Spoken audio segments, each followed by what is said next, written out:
Hello friends, welcome to angel place vlogs. இன்றைக்கி நம்ம சேனலில் டேஸ்டியான கறிக்குழம்பு சுவையில் ராஜ்மா கிரேவி தான் பண்ண போகிறோங்க. இதுக்காக ஓவர் நைட் ஊற வச்ச ராஜ்மாவை கழுகி அதை குக்கரில் சேர்த்துடலாம். எல்லாத்தையும் சேர்த்ததுக்கப்புறமா நாம் அது கூட தேவையான அளவு தண்ணீர் சேர்த்துடலாம். ராஜ்மா வந்து நல்லா வேக வச்சு எடுத்துடும், வேக டைம் எடுக்கும். அதனால் அது மூழ்கிற அளவுக்கு தண்ணி சேர்த்து உப்பு சேர்த்து அது கூடவே ஒரு சின்ன துண்டு பட்டை, அது கூடவே 2 கிராம்பு சேர்த்துக்கலாம். அப்போ வெந்து வரும்போது வந்து நல்ல வாசனையாக இருக்கும்.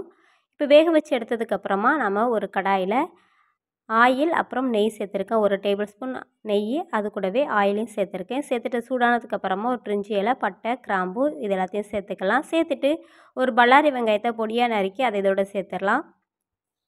சேர்த்துட்டு இதை நல்லா நம்ம வதக்கி விட்டுடலாம். வெங்காயம் நல்லா பெரிய வெங்காயமாக இருந்தால் நல்லாயிருக்கும். ஏன்னா நம்மளுக்கு கிரேவி பண்ணுறதுனால நம்மளுக்கு வெங்காயம் அதிகமாக இருந்தால் நல்லாயிருக்கும். இப்போ எல்லாத்தையும் சேர்த்துட்டு இது எல்லாத்தையும் நம்ம நல்லா வதக்கி விட்டுடலாம்.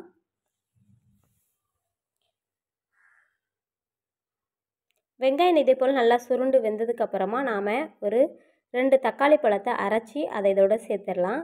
நீங்கள் நல்லா பழுத்த தக்காளியாக இருந்தால் பொடியாக நறுக்கி கூட சேர்த்துக்கலாம்.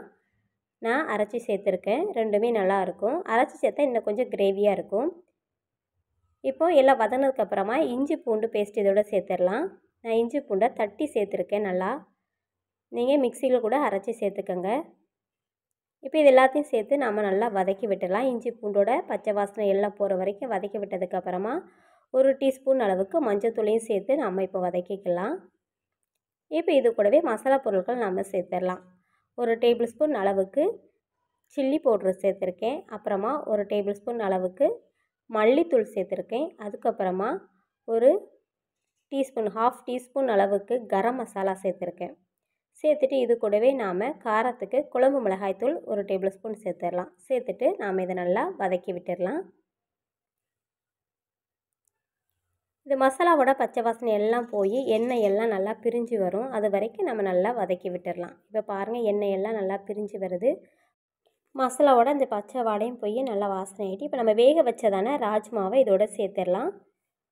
அந்த வேக வச்ச தண்ணீரோடையே நம்ம சேர்த்துடலாம். சேர்த்துட்டு இது நல்லா நாம் கிளறி விட்டுடலாம். இப்போ இது எல்லாத்தையும் நல்லா கிளறி விட்டுடலாம். அந்த ராஜ்மாலாம் சேர்த்துட்டு அது மசாலாவோட நல்லா கலந்து வரணும்.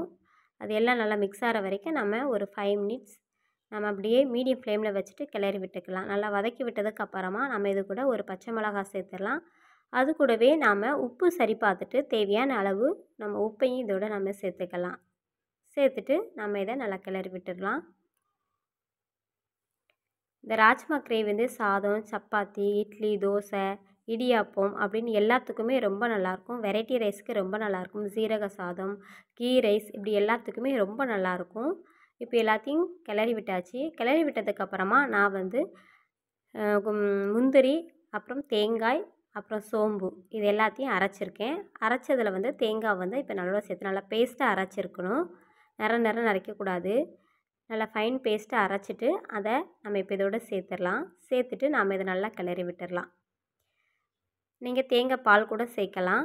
நான் வந்து பேஸ்ட்டாக சேர்த்துருக்கேன். சேர்த்துட்டு இது நல்லா கிளறி விட்டுட்டு ஒரு 5 மினிட்ஸ் லோ ஃப்ளேமில் வச்சுட்டு நல்லா மூடி போட்டு நம்ம வேக விட்டுடலாம்.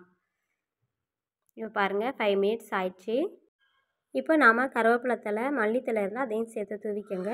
தூவிட்டு கொஞ்சம் கிளறி விட்டுட்டு மீடியம் ஃப்ளேமில் வச்சுட்டு ஒரு 5 மினிட்ஸ் அப்படியே விட்டோம்னா நம்மளோட சுவையான ராஜ்மா கிரேவி தயாராகிடும்.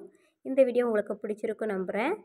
இந்த வீடியோ உங்களுக்கு பிடிச்சிருந்துச்சுன்னா லைக் பண்ணுங்கள், கமெண்ட் பண்ணுங்கள். தொடர்ந்து அடுத்த வீடியோவில் சந்திப்போம். நன்றி, வணக்கம்.